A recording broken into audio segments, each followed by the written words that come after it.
여러분 안녕하십니까? 수요일 아침 뉴스 퍼레이드 황병준입니다. 비상계엄 선포 84일 만에 윤석열 대통령 탄핵 심판 변론이 종결됐습니다.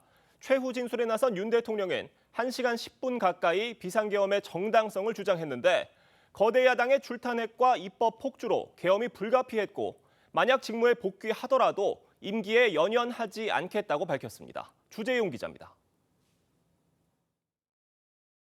탄핵 심판 최후 진술에 나선 윤석열 대통령은 비상계엄 선포 배경에 대해 야당의 줄탄핵과 입법 폭주 때문이라고 주장했습니다. 거대 야당은 제가 취임하기도 전부터 대통령 선제 탄핵을 주장했고 줄탄핵, 입법 폭주, 예산 폭거로 정부의 기능을 마비시켜 왔습니다. 또 부정선거 의혹 등도 비상계엄의 이유라고 설명했습니다. 중앙선관위의 전산 시스템에 대한 투명한 점검 필요성이 꾸준히 제기되어 왔습니다. 이런 조치들의 어떤 부분이 내란이고 범죄라는 것인지 도대체 이해할 수가 없습니다. 탄핵 심판 끝에 직무에 복귀하게 되더라도 자녀 임기에 연연하지 않을 거라며 개헌 계획도 밝혔습니다. 시대에 안 맞는 87 체제를 바꿔 정치 개혁을 추진하겠다는 겁니다. 자녀 임기에 연연하지 않고 개헌과 정치 개혁을 마지막 사명으로 생각하여 87 체제 개선에 최선을 다하고 싶습니다. 탄핵 심판 결과 수용 여부와 국민 통합을 당부하는 메시지는 내지 않았습니다. 국회 측 정청래 탄핵소추위원장은 윤 대통령 파면을 촉구했습니다. 피청구인은 헌법을 준수하고 국가를 보위하겠다고 다짐했던 바로 그 장소 국회에 계엄군을 보내 침탈하고 헌법을 유린했습니다. 헌재의 윤 대통령 탄핵 심판 결론은 다음 달 중순쯤 나올 전망입니다. TV조선 주재용입니다. 윤석열 대통령 탄핵 심판 최종 변론을 놓고 정치권 반응은 엇갈렸습니다. 여당은 윤 대통령이 국민 앞에 진솔하게 변론했다고 평가했고 야당에선 파렴치한 거짓말을 쏟아냈다며 헌법재판소가 파면을 결정해야 한다고 재차 주장했습니다. 신경희 기자입니다. 권성동 원내대표와 나경원, 김기현 의원 등은 윤석열 대통령 최후 변론을 헌법재판소에서 직접 방청했습니다. 국민 사과와 그리고 비상계엄에 이르게 된 본인의 그런 고뇌가 진솔하게 잘 나타났다. 이렇게. 여권에선 1시간 넘게 이어진 최후 진술에 대해 긍정평가가 이어졌습니다. 홍준표 대구시장은 헌재에서 탄핵이 기각될 수 있는 최종 진술로 보인다고 평가했고 신동욱 수석대변인도 진정성 있게 개헌을 강조한 부분도 모두가 머리를 맞대고 풀어가야 할 과제라고 논평했습니다. 반면 야당은 내란 수계의 후안무치한 변명이라고 일갈했습니다. 조승래 수석대변인은 내란에 대한 참회나 국민에 대한 진정 어린 사과는 없었다며 개헌과 선거제를 운운하며 복귀 구상을 밝힌 대목은 섬뜩하기까지 하다고 비판했습니다. 이재명 대표와 박찬대 원내대표 등 지도부는 개인 입장 표명을 자제했는데 오늘 이 대표의 선거법 위반 사건 2심 결심 공판을 앞두고 자중하는 것으로 풀이됩니다. 헌법재판소는 마은혁 헌법재판관 후보자 임명 관련 권한쟁의 심판 사건을 내일 먼저 결론 내리고 윤 대통령 최종 선고는 재판관 평의를 진행한 뒤에 결정할 계획입니다. TV조선 신경입니다. 네, 이제는 헌재의 시간만 남았습니다. 8명의 재판관들이 집중 평의를 통해 탄핵 여부를 결정하게 되는데 헌재가 신속한 재판을 강조해왔고 전례를 감안하면 선고는 이르면 다음 달 중순 나온다는 전망입니다. 변정현 기자의 보도입니다. 윤석열 대통령 탄핵 심판은 지난해 12월 14일 국회가 헌재에 소추의결서를 제출하면서 시작됐습니다. 수명 재판관 2명을 지정하고 헌법연구관 TF를 구성하겠다. 신속하고 공정한 재판을 하겠다라고 밝혔습니다. 같은 달 27일부터 2차례 변론 준비 기일과 11번의 변론 기일 끝에 변론을 종료했습니다.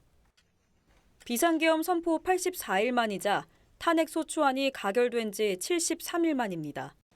재판관 8명은 결론을 도출할 때까지 평의를 이어가게 됩니다. 평의에서 탄핵 여부에 대해 의견을 나누고 평결을 진행한 뒤 정형식 주심 재판관이 결정문을 작성합니다. 앞서 고 노무현 전 대통령 탄핵 심판은 최종 변론일로부터 선고까지 14일, 박근혜 전 대통령 때는 11일이 걸렸습니다. 이에 비춰보면 윤 대통령 탄핵 심판 최종 선고는 이르면 다음 달 중순쯤 나올 전망입니다. 헌법재판관 6명 이상이 탄핵안을 인용하면 대통령은 파면되고 8명 중 3명 이상이 반대하면 윤 대통령은 즉시 직무에 복귀하게 됩니다. 선고일이 정해지면 윤 대통령과 국회 측에 2, 3일 전쯤 통지할 것으로 보입니다. 박 전 대통령은 이틀 전, 노 전 대통령은 사흘 전에 선고기일을 통보했었습니다. TV조선 변정현입니다. 네, 오늘 더불어민주당 이재명 대표의 선거법 위반 사건 항소심 결심 공판이 열립니다. 재판 결과는 다음 달 나올 것으로 전망이 되는데 서울고등법원에 나가 있는 취재기자 연결해 보도록 하겠습니다. 이나라 기자, 법원 주변에서 관련 집회 예고된 상태입니다. 현재 분위기 어떻습니까? 네, 아직은 이른 시간이어서인지 이곳 서울고등법원 주변에는 이재명 대표 지지자들을 비롯해서 집회 참가 인원이 많이 보이지는 않습니다. 경찰은 혹시 모를 상황에 대비해서 통제선을 설치하고 경계를 강화하고 있습니다. 항소심 재판부는 오전에 이 대표의 5차 공판 기일을 진행한 뒤 오후 2시부터 결심 공판을 이어갈 계획입니다. 5차 공판에서는 검찰과 이 대표 측이 신청한 증인신문이 열리고 결심 공판에서는 검찰과 이 대표 측 변호인이 각각 40분씩 이 대표를 신문하게 됩니다. 이후 양측은 1시간씩 최종 의견을 진술한 뒤 곧바로 검찰의 구형과 이 대표 최후 진술이 이어집니다. 결심 공판에선 대장동 개발 사업 핵심 실무자였던 고 김문기 씨에 대한 이 대표의 발언이 허위사실 공표였다고 주장하는 검찰 측과 당시 발언이 생방송 등에서 즉흥적으로 이뤄진 것이라 허위사실 공표로 봐선 안 된다는 이 대표 측이 치열한 공방을 벌일 것으로 예상됩니다. 앞서 지난해 11월 1심 재판부는 이 대표에게 징역 1년에 집행유예 2년을 선고했습니다. 통상 결심 공판 약 한 달 뒤 선고가 내려지는 점을 고려하면 다음 달 말쯤 항소심 선고가 나올 것으로 보입니다. 조기 대선이 치러지게 될 경우 이 대표의 2심 결과와 대법원 심리 속도가 이 대표의 대권 행보에 중대 변수가 될 전망입니다. 서울고등법원에서 TV조선 이나라입니다. 어제 국민의힘 의원들이 헌재를 찾아서 윤석열 대통령 탄핵 심판 최후 변론을 지켜봤습니다. 이 자리에 함께했던 나경원 의원 연결해서 자세한 얘기 들어보겠습니다. 의원님 나와 계신가요? 예, 안녕하세요. 네, 안녕하세요, 의원님.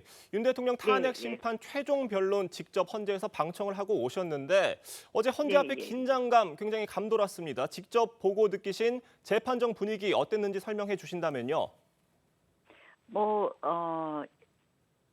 대통령의 최후 진술을 많이 들으셨겠지만요. 그 진심을 담아서 말씀하셨다고 생각을 합니다. 양측이 어제 최후 변론이다 보니 각자 하실 말씀들을 하셨는데요. 저는 그냥 이 계엄이라는 방법에 대해서는 많은 생각들의 차이가 있지만 계엄에 이르기까지 야당의 이러한 폐악질 또 기타 지금 대한민국의 지금 여러 가지 위기에 대해서 소상하게 설명하셨다고 생각을 합니다. 그런 부분에 있어서 헌법재판소에서 현명한 또 공정한 판단을 해줄 것을 기대해 봅니다. 예, 국민의힘에서 의원들 17명 정도가 어제 헌재를 찾은 건데 그동안 당내에서도 윤 대통령과 거리 두기를 해야 한다 이런 목소리 나왔었잖아요. 상당히 많은 의원들이 방청을 하러 갔습니다. 어떤 이유가 있었던 겁니까? 저는 그 대통령과 저희가 거리 두기를 한다고 해서 대통령께서 만약에 탄핵이라는 결과를 받게 되신다면 이게 우리가 그로부터 자유로울 것인가. 저는 역시 저희가 여당이기 때문에 여러 가지 책임을 같이 지어야 되는 부분이 있을 수밖에 없다. 예. 그런데 과연 그러면 대통령의 계엄이 정말 파면에 이를 정도이냐에 대해서는 많은 생각들이 있다고 생각을 합니다. 그래서 저희가 끝까지 왜 이렇게 계엄에 이르게 됐는지, 그동안 어떻게 민주당이 나라를 마비시켰는지 이런 부분에 대한 인식을 공유하고, 지금 특히 대한민국의 여러 가지 안보 위기라든지 이런 부분에 대해서 국민들이 함께 아실 수 있게 하는 것이 굉장히 중요하다라고 생각을 합니다.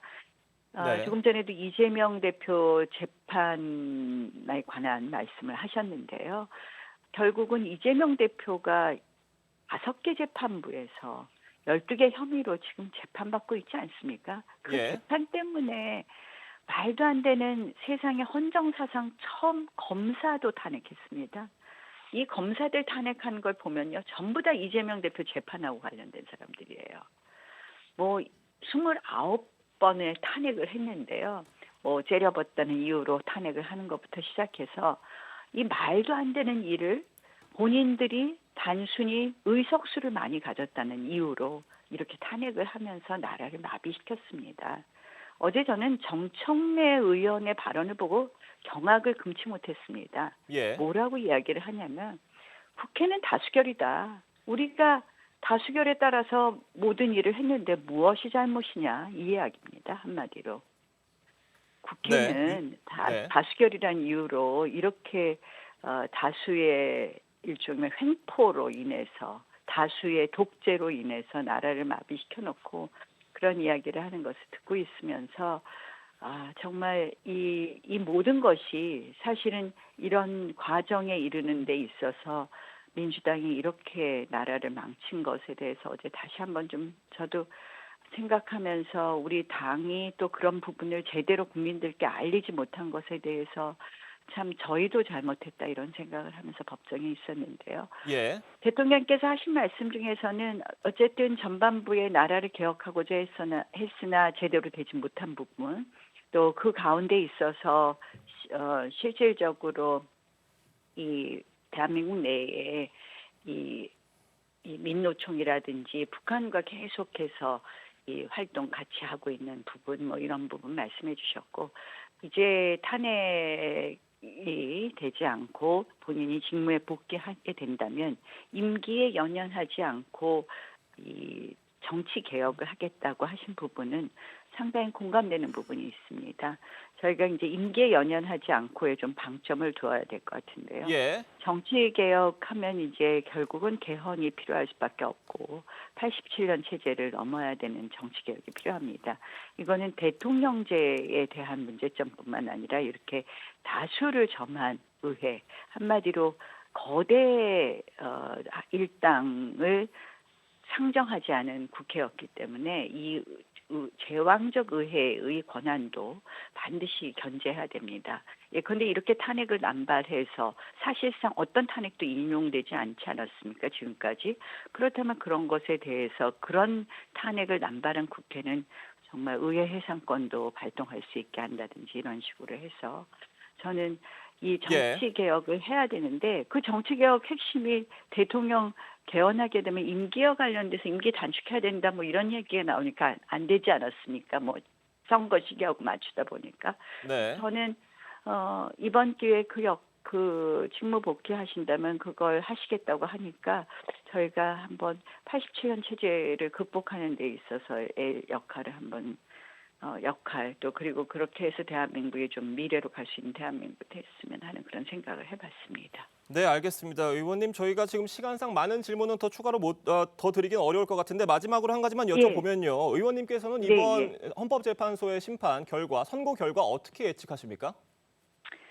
뭐 저는 사실은 이 헌법재판소는 각하 판단을 해야 된다고 생각을 합니다. 왜냐하면 처음에는 내란죄를 포함한 탄핵소추안을 국회에서 의결해 줬는데 핵심인 내란죄를 다 빼버렸거든요. 그러면 전혀 다른 탄핵소추안을 심리하고 있는 것입니다.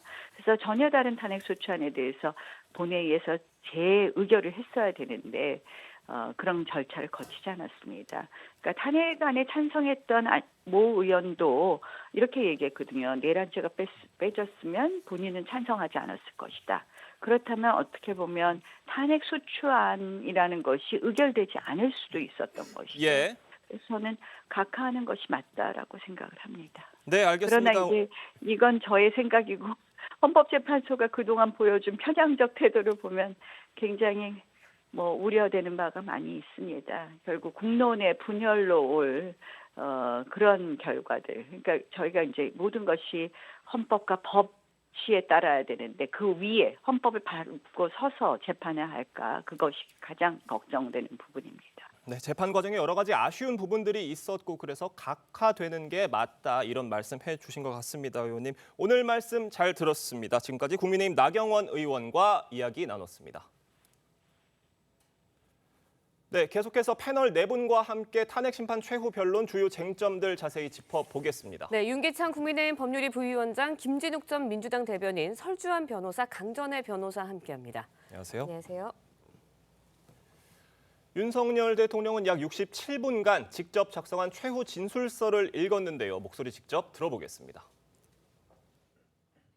제가 직무에 복귀하게 된다면 먼저 87 체제를 우리 몸에 맞추고 미래 세대에게 제대로 된 나라를 물려주기 위한 개헌과 정치개혁의 추진에 후반부를 집중하려고 합니다. 자녀 임기에 연연해하지 않고 개헌과 정치개혁을 마지막 사명으로 생각하여 87 체제 개선에 최선을 다하고 싶습니다. 어제 윤석열 대통령 최후 진술에서 여러 가지 주목되는 부분들이 있었는데 무엇보다 임기 단축 개헌을 시사한 부분을 두고 여러 가지 지금 해석들 나오고 있습니다. 어떻게 보세요? 저는 이제 임기 단축, 그러니까 임기에 연연하지 않겠다라는 취지잖아요. 예. 그러니까 개헌의 방점이 있다고 보고, 왜냐하면 대통령이 이제 국민께 호소하는 그 방법으로 개헌을 선택했다고 하잖아요. 야당의 일당 독재 그 국회가 형성이 됐고, 이 일당 독재 국회가 권한 남용을 통해서 사실상 국정을 마비시켰다. 이게 이제 대통령의 주장 요지인데. 네. 그렇다면 그렇게 문제 제기를 했으면 뭔가 결실을 맺어야 되는데 이걸로 헌재 재판으로 끝나는 것이 아니고 이런 야당의 일당 독재를 통한 국정 기능 마비 이런 행위들을 견제할 수 있는 제도를 만들어야 되는 거 아니겠습니까? 예를 들면 뭐 국회 해산권을 도입하다든지 아니면 국회의원 임기 중에 국민 소환제를 도입한다든지 이런 식으로 해서 나타난 폐해에 대해서 시정할 수 있는 제도 개선을 해야 되겠다라는 이 개헌의 방점이 있는 거고 이 개헌이라는 부분은 사실 그동안의 정치권에서 대통령 임기 관련해서 이게 지장을 초래한 부분이 있어요. 논의의 지장을. 예. 그래서 그 부분을 열어주겠다라는 취지의 이제 얘기를 하신 겁니다. 또한 이제 헌재 재판관들에게는 사실 이게 내 개인적인 취지가 아니고 임기를 단축할 정도의 의지가 있다면 야당에서 주장하는 바와 같이 마치 이게 친위 쿠데타다, 임기를 권력을 공고히 하기 위한 이런 것이 아니다라는 간접적인 주장이 포함된 거로 보이고 마지막으로 이제 이 헌법과 법률 위반 여부는 헌재 재판관들이 판단하겠지만 실제는 중대성 여부가 주요 쟁점이거든요. 그러면 예. 중대성을 판단할 때 이런 부분들이 상당히 유리하게 작용되지 않을까 이렇게 생각합니다. 네, 일단은 뭐 여당에서는 윤 대통령의 임기 단축 개헌 시사 환영의 뜻을 좀 밝혔어요. 그럼 긍정적인 반응을 보였는데 김진욱 대변인님은 어떻게 들으셨어요, 어제? 윤석열 대통령이 마지막 그 변론을 통해서 정치적 승부수를 던진 것이다 이렇게 볼 수는 있을 것 같습니다. 그렇지만 이것이 12.3 비상계엄의 위헌성, 위법성을 다루는 헌법재판소의 재판관들에게 어떤 그 영향을 줄 가능성 저는 별로 없다고 보고요. 지금 중요한 것은 윤석열 대통령이 그 복귀를 하게 되면 오히려 국론을 더 분열시켜서 어떤 개헌의 동력을 갖기가 더 어려워지는 상황이 올 것이다. 그런 상태에서라면 네. 윤석열 대통령의 이 헌법재판소에서의 파면 결정이 이루어지고 난 이후에 차분하게 개헌을 논의하는 과정도 얼마든지 있을 수 있는데 대통령이 나서서 임기 단축 또는 지금 윤기찬 변호사님께서 말씀하신 것처럼 야당 일당 독재 해소용의 어떤 그런 방식의 개헌 이런 부분이라면 찬성할 수가 없는 부분이 있는 것이고요. 지금 대통령께서 본인이 계속 야당 탓을 하시는데 이 비상계엄에 대한 그 명분을 야당에서 찾으려고 한다면 이번 그 헌법재판소의 탄핵 심리에서 좋은 결과를 얻기는 굉장히 어려울 것이다 이렇게 판단합니다.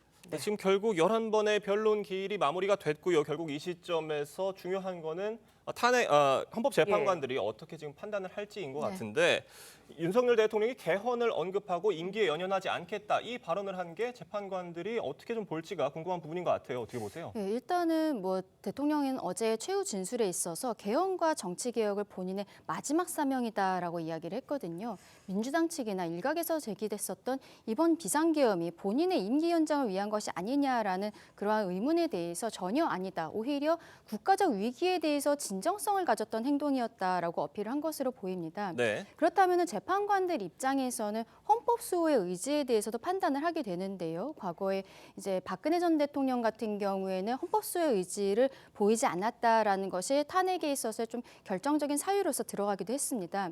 이 부분에 있어서 어제 대통령이 이야기했던 개헌, 정치개혁 이 부분이 조금 더 판단을 하는 데 있어서 영향을 미치게 되지 않을까라고 보입니다. 네. 설주환 변호사님 어떻게 보십니까? 그러니까 어제 대통령의 어떤 임기단축 개헌에 대한 것은 생각보다는 예상 외의 저는 발언이었다고 생각을 합니다. 그러한 부분에 있어서 총 8인의 재판관 중에서 어찌 보면 진보 성향의 재판관들에게는 저는 그렇게 크게 유효한 발언이라고 생각하지는 않습니다만은 어찌 되었건 지금 중도 또는 보수 성향을 가지고 있는 재판관 4인에 대한 저는 어떤 호소라고 생각을 하거든요. 어떤 법리적인 것보다는 정치적인 면이 훨씬 더 강하다는 측면에서는 모르겠습니다. 이 헌법재판소가 가지고 있는 성격, 특히나 정치적 사법제도라는 성격에서는 어느 정도 영향도 미칠 것 같다라는 생각도 듭니다. 네, 알겠습니다. 윤석열 대통령 어제 개헌, 정치개혁에 대해서도 언급을 했지만 67분의 최후 진술 동안 거대 야당을 비판하는데 상당한 시간을 할애를 했습니다. 최후 변론 내용 조금 더 듣고 이야기 이어가겠습니다. 무력으로 국민을 억압하는 계엄이 아니라 계엄의 형식을 빌린 대국민 호소입니다. 그런데도 거대 야당은 이것을 내란이라고 주장하고 있습니다. 비상계엄의 목적이 망국적 위기 상황을 알리고 헌법 제정 권력인 주권자들께서 나서 주시기를 호소하는 것이었는데 이것만으로도 비상계엄의 목적이 상당 부분 이루어졌다고 생각하게 됩니다. 네, 어제 최후 변론에서 상당 부분을 비상계엄을 선포하게 된 그 배경에 대해서 설명을 했거든요. 그러면서 이제 윤 대통령 기존의 주장을 계속해서 이어갔습니다. 계엄의 형식을 빌린 대국민 호소다라는 발언을 했는데 어떻게 들으셨어요? 일단 대통령이라고 하면 사실은 이제 국민이 선출한 대2기관의 상징이잖아요.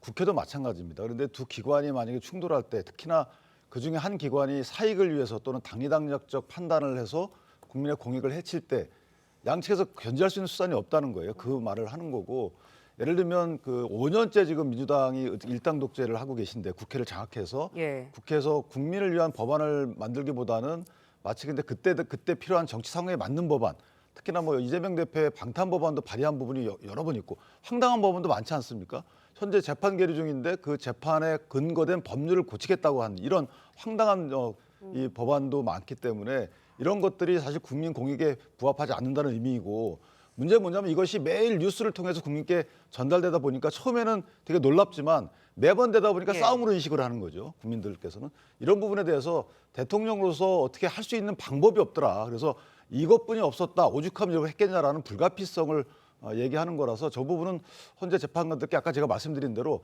설령 이 비상계엄이라는 것이 헌법과 법률에 위반된다 하더라도 이게 헌법을 수호하기 위한 조치였다. 객관적 적절성을 떠나서 그렇다면 재판관들 입장에서는 이게 중대한 위법 위반이냐, 위헌 위법이냐 여기에 대한 이제 판단의 여지를 주는 의미가 있어서 여기 아마 호소하는 측면에서 장시간 그 부분에 할애했던 것이 아닌가라는 생각입니다. 네, 결국은 29번의 탄핵, 거대 야당의 입법 폭주. 결국은 이제 비상계엄을 선포할 수밖에 없었던 그 정당성에 대해서 굉장한 많은 시간을 할애를 했거든요. 어떻게 들으시면서 그 부분에 대해서는 납득이 가셨나요? 전혀 저희가 상식적으로 납득할 수 없었던 부분이다라는 말씀 좀 드리고 싶고요. 끝까지 야당 탓하고 반성과 사과 이런 부분들이 없었다는 점에서 굉장히 참담하다라는 생각을 좀 갖습니다. 이번 계엄을 통해서 계몽이 되신 몇 분이 계실지는 모르겠습니다만 그런 것을 위해서 헌정을 중단하는 이런 사태를 만들었다라는 점에 대해서 일단 진솔한 사과가 있어야 되는데 그런 부분이 없었다라는 점 지적하고 싶고요. 특히 야당이 마치 대통령께서 말씀하시는 걸 들어보면 북한의 지령을 받아서 체제를 전복하려고 하는 세력이다. 이렇게 지금 규정을 짓고 계시는데 지금 야당과의 어떤 대화, 협치 이런 민주주의에서의 전제를 갖다가 무시하고 계엄이라는 물리력을 통해 가지고 통치하려고 한 이런 반헌법적이고 반법률적인 이런 모습을 여과 없이 보여주신 부분, 이런 부분들은 헌법재판관들이 판단하실 부분이라고 보여지고요. 특히 이 대화의 상대인 야당을 적으로 돌려놓는 적개심을 보임으로써 이 통합보다는 분열을 부채질한 그런 발언이 아니었는가 이렇게 평가할 수밖에 없을 것 같습니다. 네. 국회 측은 최후 변론에서요 윤석열 대통령의 파면을 촉구를 했습니다. 정청래 탄핵소추위원 단장 발언 들어보겠습니다. 피청구인은 헌법을 준수하고 국가를 보위하겠다고 다짐했던 바로 그 장소 국회 계엄군을 보내 침탈하고 헌법을 유린했습니다. 하늘은 계엄군의 헬리콥터 굉음을 똑똑히 들었고 땅은 무장한 계엄군의 군합발을 보았습니다. 호수 위에 떠있는 달 그림자도 목격자입니다. 피청구인은 아무 일도 일어나지 않았다고 강변하지만 많은 일이 일어났고 계엄의 피해는 엄청납니다. 계엄이 굉장히 위헌적이었고 그 계엄을 많은 사람들이 다 지켜봤다 이 얘기를 하신 것 같은데 말미에는 애국가 1절도 읊었어요. 어떻게 들으셨습니까? 아까 나경원 의원이 지적하셨듯이 어제 정청래 위원장이 한 얘기 중에 국회는 다수결이다라고 이야기한 부분, 여기에 대해서 이러한 민주적 방식을 굉장히 비민주적 방식으로서 활용했다는 것이 대통령이 지적한 것이고요. 그리고 우리 국민들께서 최근 각종 여론조사에 있어서 대통령과 같은 의사를 좀 동의하고 계신 것이 아닌가라고 생각을 합니다. 그렇다면 어제 최후 진술에 있어서 저는 실상 정청래 위원장이 그동안에 국회가 마비되어 있었던 부분에 대해서 국민들께 사과를 하는 것이 먼저가 아니었나라고 생각을 합니다. 예. 민주당의 폭주로서 국회가 파행이 되었지만 그럼에도 불구하고 대통령이 비상계엄이라는 이런 제도를 선택한 것에 대해서 문제 제기하는 형태로 이야기를 하였어야 우리 국민들의 눈높이에 더 맞는 진술이 되지 않았을까 싶은데요. 결과적으로 정청래 위원장은 대통령에 대해서 계속적으로 변명으로만 일관하고 있다라는 형태로 지금 민주당에서도 입장이 나오고 있지 않습니까? 이러한 형태의 국회에서의 일방적인 폭주에 대해서 이게 국회뿐만이 아니라 헌법재판소에서도 계속되고 있다라고 많은 국민들께서는 생각하지 않으셨을까 보는 그런 최후 진술이었다고 봅니다. 네, 그런가 하면요. 어제 헌재에서는요. 국회 측에서 계엄 당시 단전 영상을 증거로 제시를 했습니다. 이러자 이제 윤 대통령 측에서 이재명 대표와 우원식 의장이 담을 넘는 영상을 제시하면서 아무도 없는데 스스로 월담을 했다 이렇게 주장하기도 했거든요. 헌법재판관들이 이 증거를 보고 탄핵 심판을 결정을 할 때 어떤 영향을 미칠 거라고 보세요? 저는 두 영상 다 저는 영향이 없을 거라고 봅니다. 왜 그러냐면 국회 측에서 제시한 단전 영상도 이미 객관적으로 반박이 가능한 부분이 상대방에게서, 그러니까 이 단전 시도를 했다는 부분이 어떤 저는 국헌 물론 목적이 있었다 없었다 이걸 떠나서 객관적으로 봤을 때 단전 자체가 이미 비상계엄 해제가 통과된 뒤에 어떤 이루어진 부분이라든지 그다음에 어찌 보면 이건 또 윤석열 대통령 측에서 반박할 수 있는 내용이 뭐냐면 국회가 워낙 오래된 건물이기 때문에 마스터키 자체가 없다는 거예요. 단전을 한꺼번에 일시적으로 차단할 수 있는 게 없고 30몇 개 이상, 30개 이상의 어떤 단전을 할 수 있는 곳이 있었다는 부분에서 오히려 실행에 있어서의 미흡함 아니면 당초부터 대통령이 계속 얘기를 하고 있잖아요. 당초부터 이럴 의도가 없었다라는 부분이 근거가 될 수 있는 부분에서 저는 별로 크게 영향이 없었다고 보고 그다음에 월담을 한다는 것은 당시에 우원식 의장이라든지 이재명 대표가 경찰이 맡고 있지 않았으면 굳이 담을 불편하게 넘을 필요가 있었었나요? 그러니까 지금 대통령 측에서 얘기하는 것은 어느 장면만을 가지고 이것을 주장하는 것이지만 당시의 상황, 그러니까 점이 아니라 선의 개념에서 봤을 때는 당연히 어떤 이 국회를 봉쇄가 되고 있었기 때문에 저는 월담을 했다라고 생각을 하고 단순히 저 사진만으로 저걸 제시한다는 것은 저는 대통령 측에서 변호인단의 어떤 그 주장이 크게 영향을 미치지 못할 것이라고 봅니다. 네, 어제 윤석열 대통령 측 김계리 변호사가 나는 계몽되었다라는 말을 해서 이 부분도 굉장히 주목이 되고 있는데 이번 계엄을 통해서 어떤 국가 위기 사태를 새롭게 인식하게 됐다 이런 취지로 얘기를 한 것 같은데 참 표현이 강렬했어요. 어떻게 보셨어요? 그러니까 김계리 변호사가 이제 본인의 경험담을 섞어서 녹여서 변론을 한 부분인데 이제 41세 변호사입니다. 그래서 아마 청년층과 같은 인식을 아마 그 헌법재판관들께 말씀드리고 싶었던 것 같고요.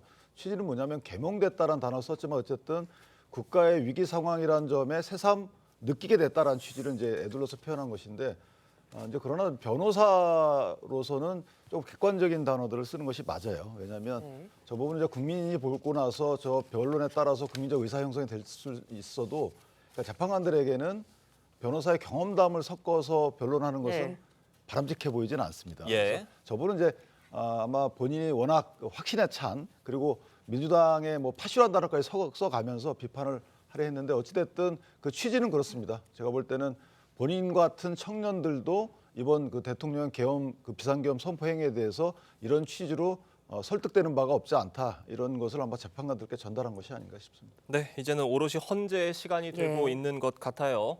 다음 소식으로 넘어가 보겠습니다. 민주당 이재명 대표의 선거법 위반 혐의 2심 결심 공판이 오늘 열립니다. 이 재판 결과는 다음 달 나올 것으로 보이는데 관심은 대법원 선고 시기입니다. 만약 3월 중에 윤 대통령 탄핵 심판 인용 결정이 나오면 5월에 조기 대선이 치러질 것으로 보이고요. 그 전에 대법원 판결이 나올 수 있을 것이냐 이 부분이 지금 쟁점인 것 같아요. 윤기찬 변호사님 다시 여쭤본다면요. 저는 뭐 나와야 되는 게 맞죠. 원래는 이제 3개월 내에 해야 되는 것이고 그 관련된 그 규정에 대해서 대법원장께서 이걸 좀 엄히 지켜라라는 말씀을 하셨기 때문에 또 하나는 이제 이것이 만약에 그 이후에 나오게 되면 초래될 사회적 혼란이 있습니다.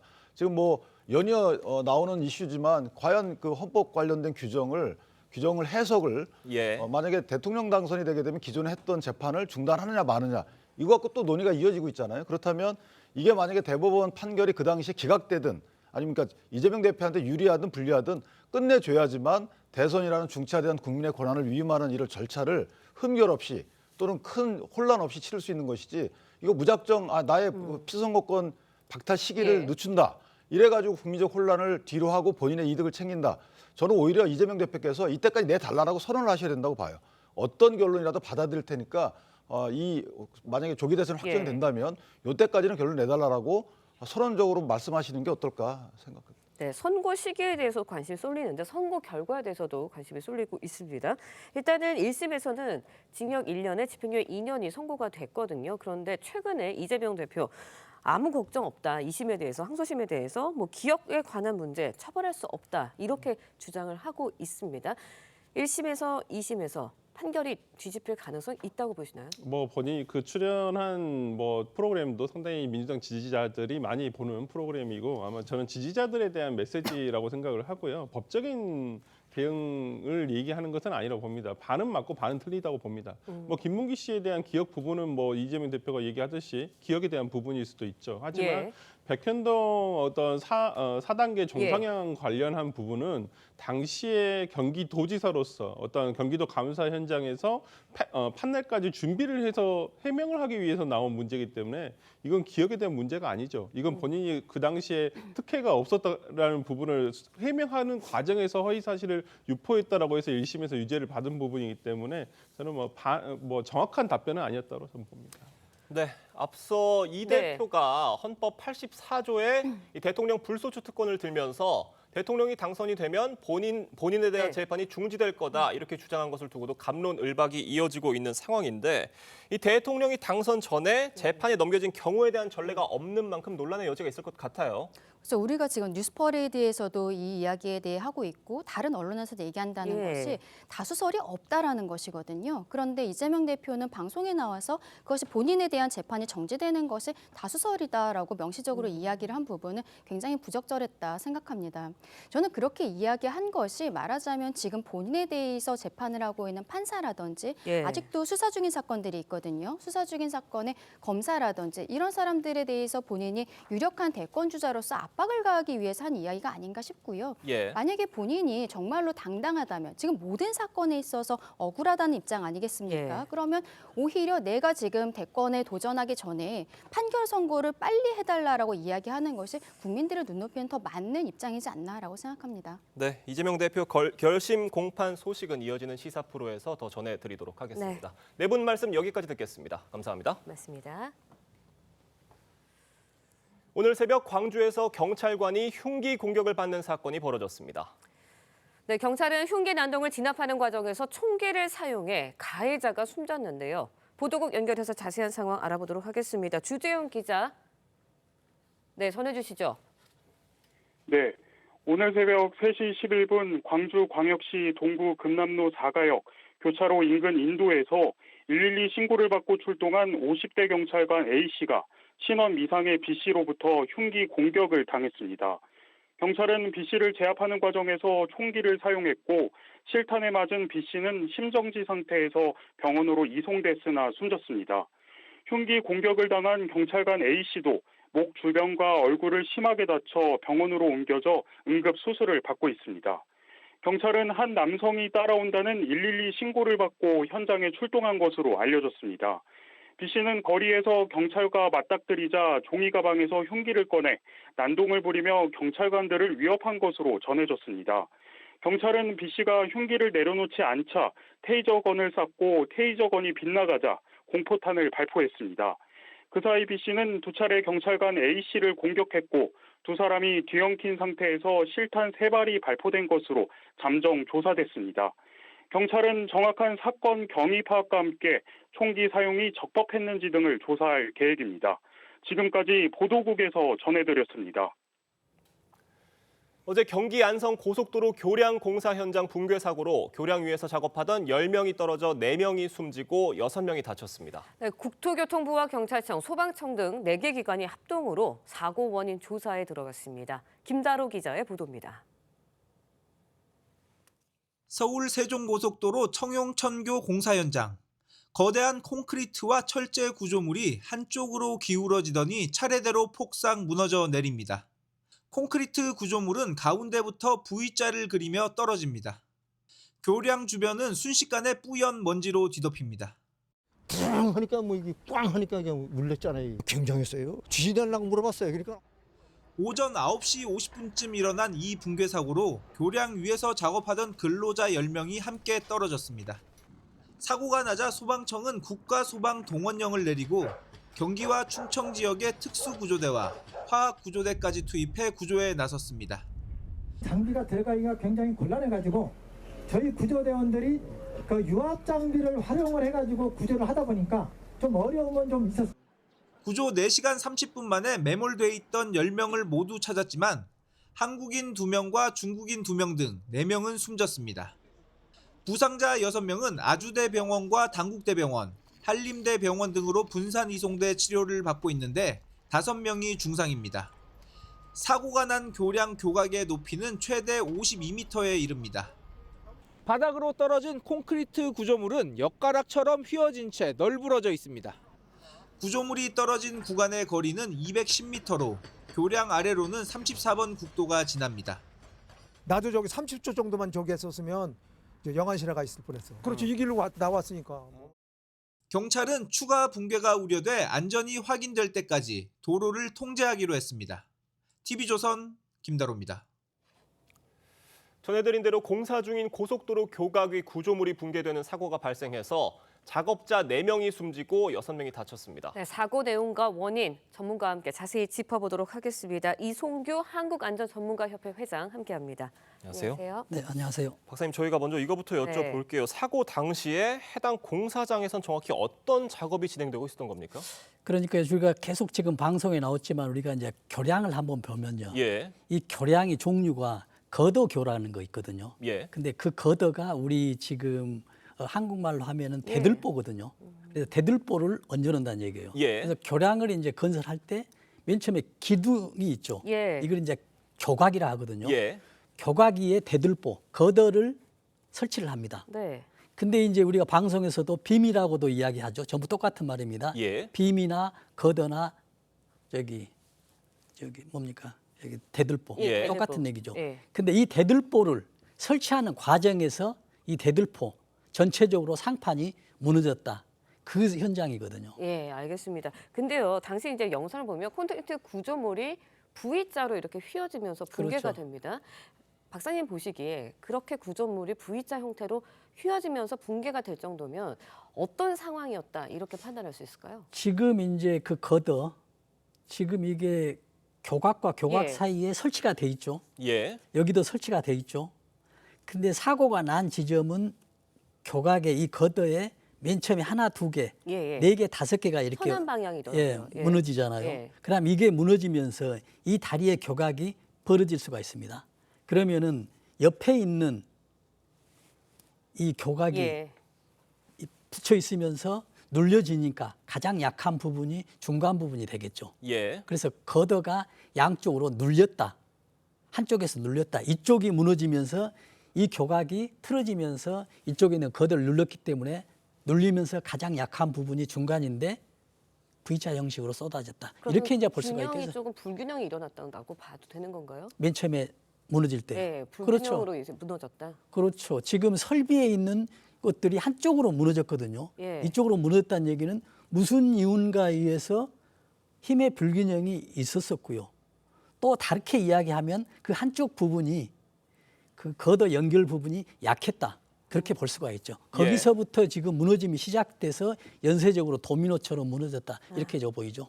네, 지금 박사님 저희가 소방 당국에 따르면요. 론처라는 장비를 이동시키던 중에 사고가 발생했다고 하는데 이 장비를 제대로 사용하지 못해서 사고가 난 거다라고도 볼 수가 있겠습니까? 그렇죠. 우리가 이제 런처 하는데 우리가 예. 론칭한다 하잖아요. 예. 그 론치의 런처거든요. 예. 결국 여기서 이야기할 때 이 런처는 뭐냐면 이 거더를 설피하는 장비예요.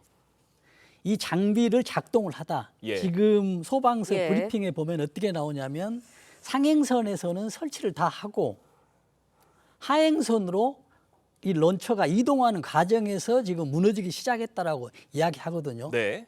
그렇다 보면은 지금 이 런처의 어떤 작동에서도 문제가 있지 않았냐라고도 의심할 수가 있는 것이거든요. 예. 왜냐하면 런처가 있고 런처 작동하는 사람과 밑에 이제 런처 거더 설치공 있지 않겠습니까? 예. 서로 커뮤니케이션이 돼야 되는데 이게 좀 잘 안 되지 않았을까? 이것도 하나의 어떤 가정 시나리오도 볼 수가 있겠습니다. 네, 저희가 지금 사고 원인에 대해서 파악을 하고 이야기를 하다 보니 네. 여러 가지 가능성에 대해서 짚고 있는데 애초에 교량 상판 설계 자체가 잘못됐을 수도 있다라는 지적도 있었거든요. 이 부분은 어떻게 보세요? 충분히 이제 사고가 났기 때문에 여러 가지 어떤 시나리오 문제를 볼 수 있는데 이것도 하나가 될 수가 있죠. 왜냐하면 구조 설계가 어떻게 잘 돼 있냐는 얘기죠. 네. 여기에 맞게, 여기에 높이에 맞게. 네. 그다음에 또 하나는 이 설계가 잘 돼 있는데 이 설계에 의해서 시공 과정이 제대로 돼 있는지 또 이게 문제잖아요. 그렇죠. 플러스 또 감리, 또 전반적으로 또 안전 관리 여기 또 허술했는지 그래서 크게 보면 어떤 세 가지 정도의 어떤 문제점을 검토할 필요가 있다라고 보여지죠. 네. 지금 이 사고가 발생한 해당 그 공구 시공사가 현대 엔지니어링으로 지금 알려지고 있는데 이 회사가 지난해 전남 무안에 지은 아파트 하자로 인해서 국민적 비판을 받은 바도 있지 않습니까? 네. 이 회사가 자꾸 부실 공사 논란 계속되고 있는 이유가 뭐냐 이런 목소리들 나오고 있어요. 정말 좀 안타깝죠. 왜냐하면 현대 엔지니어링 하면 우리나라 정말 인류를 다투는 건설회사 아닙니까? 예. 몇 년 전에는 광주에서 또 현대 한산이 그랬고요. 현대 예. 산업개발. 결국 저는 이렇게 봅니다. 지금 우리나라 어떤 건설회사나 우리나라도 마찬가지고 건설회사들이 어떤 경제 성장의 양과 속도에 치중을 많이 했어요.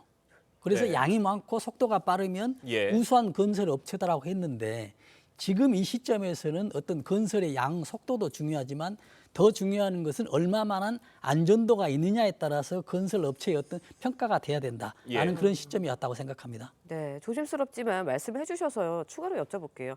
지금 상황, 사고가 난 원인에 대해서 짚어보다 보니까 네. 결국은 이게 막을 수 있었는데 후직형 인재였다 이런 지적들도 나오고 있습니다. 조심스럽게요. 뭐 그렇습니다. 결론이 나온 건 아닌데요. 거기에 대해서는 어떻게 생각하세요? 그렇습니다. 지금 우리는 이제 모든 경제 발전이 많이 됐지만은 지금 아까 연장선상에서 보면은 경제 성장은 굉장히 양이 많아졌거든요. 높아졌고 세계적으로 성장이 됐지만은 거기에 맞춰서 안전 제도는 따라가지 못하고 있어요. 지금 가장 안타까운 현실이거든요. 그래서 지금 이 경제 성장 속도를 보면은 지금뿐만이 앞으로 사고는 더 나을 수도 있지 않을까라는 이런 또 불안한 생각도 들거든요. 그래서 이런 것들에 대해서는 정부나 이런 그 시공업체 측에서는 정말 경각심을 갖고 대처해야 되겠다라는 그런 말씀을 드립니다. 네, 지금 정부가 합동으로 뭐 사고 원인 파악 중에 있고요. 예. 그 현장 수습에 나서고 있는데 해당 공사장이 2차 붕괴될 우려도 조금씩 있는 것 같습니다. 어떻게 보세요? 그렇습니다. 이것도 배제할 수는 없거든요. 예. 밑에 이제 교각만 남았잖아요. 그렇죠. 지금 기둥만 남았죠. 예. 근데 네. 기둥이 지금 무너지면서 충격을 받았거든요. 그래서 충격을 받았기 때문에 지금 이걸 어떻게 할 거냐는 지금 어떤 단계가 돼야 되냐면 시급하게 안전 진단, 정밀 안전 진단이 들어야 되거든요. 남아 있는 구조물에 대해서. 그렇죠. 우리가 이제 안전 점검이라고도 예. 하고 안전 진단이라고 하잖아요. 안전 점검은 어떤 문제가 있느냐 없느냐를 보는 것이고 안전 진단은 문제가 있으면은 예. 어떻게 대처를 할 수 있느냐까지 나오는 게 안전 진단이거든요. 그래서 지금 단계에서는 신속하게 2차 피해를, 2차 붕괴를 예방하기 위해서도 신속한 정밀 안전 진단이 필요하다. 그 결과에 따라서 또 신속하게 어떤 수립을 예. 해야 되겠다라는 그런 말씀을 드립니다. 네, 이송규 한국안전전문가협회 회장과 이야기 나눴습니다. 말씀 여기까지 듣겠습니다. 감사합니다. 고맙습니다. 미국 동부를 강타한 겨울 폭풍으로 켄터키주에서 대규모 홍수가 발생해 사망자가 22명으로 늘었습니다. 브라질에서는 주택 수백여 채를 집어삼킬 정도의 초대형 싱크홀이 발생해 주민 1,200여 명이 긴급 대피했습니다. 이정빈 기자의 보도입니다. 주택도 거리도 학교도 모두 물에 잠겼습니다. 지난주 북미 지역을 강타한 강력한 겨울 폭풍으로 켄터키주 곳곳에 홍수 피해가 잇따라 사망자가 속출하고 있습니다. Sadly, today our death toll has now climbed to 22, with the newest fatality being an adult male in Marshall County who we lost through hypothermia. 켄터키와 테네시에만 200mm 넘는 폭우가 쏟아졌고 버지니아주에도 130mm 넘는 비가 내려 주민들이 대피했습니다. 트럼프 대통령은 켄터키주를 재난지역으로 선포하고 지원을 지시했습니다. 주택 수백 채가 밀집한 브라질 북동부 소도시 브리티쿠프시에 협곡을 연상시킬 정도로 거대한 싱크홀이 생겼습니다. 싱크홀 끝자락엔 집들이 아슬아슬하게 걸렸습니다. Tem esse perigo aí na frente, que ninguém não sabe onde é que esse buraco já vem, comendo por baixo. Quando cai uma barreira bem na frente aí, ó, no pé de manga. 일부는 깊이가 70m, 길이가 500m에 달하는데 산비탈에 거주하는 주민 1,200명이 위험에 노출돼 대피하고 있습니다. Desde o final de 2017, a gente vem sempre anunciando. Aqui é uma tragédia anunciada, né? Há muito tempo. E as autoridades até agora. 싱크홀은 이 지역 토양 침식이 심화된 결과로 추정됩니다. TV조선 이정민입니다.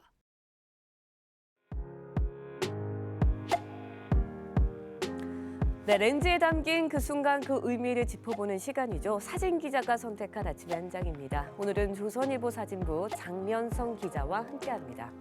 안녕하세요. 오늘 아침에 볼 사진 어떤 건가요? 프랑스 파리 에펠탑 외벽이 파란색과 노란색으로 물들인 모습입니다. 러시아의 침공으로 시작된 우크라이나 전쟁이 발발한 지 어느덧 3년이 지났는데요. 세계 각국에서 추모 행사가 열렸습니다. 사진으로 만나보시죠. 지난 24일 프랑스 파리 에펠탑이 우크라이나 국기색으로 불을 밝히고 있습니다. 핀란드의 한 광장에서는 어린아이와 여성이 전쟁 희생자를 위해 촛불을 밝혔습니다. 독일 브란덴부르크 문 앞에서는 우크라이나 도시가 그려진 지도를 들고 있는데요. 런던 트라팔가 광장에 모인 사람들은 휴대전화 조명을 횃불처럼 만들어서 전쟁으로 인한 희생자들을 추모했습니다. 네, 전 세계에서 우크라이나 전쟁을 추모하는 열기가 뜨거웠는데요. 우크라이나에서도 3주년을 맞아서 특별한 행사가 열렸다고요. 네, 전쟁 피해국인 우크라이나 도심 곳곳에서도 추모제가 열렸습니다. 수도 키이우 독립광장에 마련된 추모 공간 앞에서 한 여성이 눈물을 흘리고 있습니다. 군복을 입은 한 군인은 무릎을 꿇고 전쟁에서 희생된 사람들의 사진을 바라봤는데요. 우크라이나 리비우의 군사묘지 위로는 기억의 광선이라는 조명을 밝히며 전쟁으로 목숨을 잃은 130만 명을 추모했습니다. 군인뿐만 아니라 일반인의 희생도 많았는데요. 하루빨리 우크라이나에 평화가 찾아왔으면 하는 바람입니다. 지금까지 아침의 한 장이었습니다. 오늘은 날이 한결 더 온화해지겠습니다. 서울의 아침 기온 1.2도로 영상권으로 출발하고 있고요. 한낮에는 7도까지 오르며 포근하겠습니다. 오늘은 두꺼운 외투 대신 마스크를 챙기셔야겠습니다. 오전에 인천과 경기 북부에는 일시적으로 매우 나쁨 단계까지 올라가겠고요. 중부와 전북에는 오전에, 영남과 전남에는 오후에 나쁨 단계가 예상됩니다. 대기의 건조함은 계속되고 있습니다. 동해안을 따라서는 건조경보가 발효된 가운데 영동과 경북 북부에는 초속 20m 안팎의 거센 바람이 불겠습니다. 산불 등 화재 사고에 각별히 주의하시기 바랍니다. 아침까지는 서쪽을 중심으로 안개가 짙게 끼겠습니다. 안개가 거치고 나면 전국 하늘은 맑게 드러나겠습니다. 한낮 기온 서울이 7도, 청주 9도, 남부지방은 12도 안팎까지 기온이 오르겠습니다. 내일 밤 제주를 시작으로 모레는 충청 이남에 비가 내리겠고요. 주 후반으로 갈수록 기온은 계속 오르겠습니다. 오늘의 날씨 이나일입니다. 이상으로 수요일 뉴스 퍼레이드 마칩니다. 네, 저희는 내일 아침 7시 30분에 다시 찾아뵙겠습니다. 시청해주신 여러분 고맙습니다.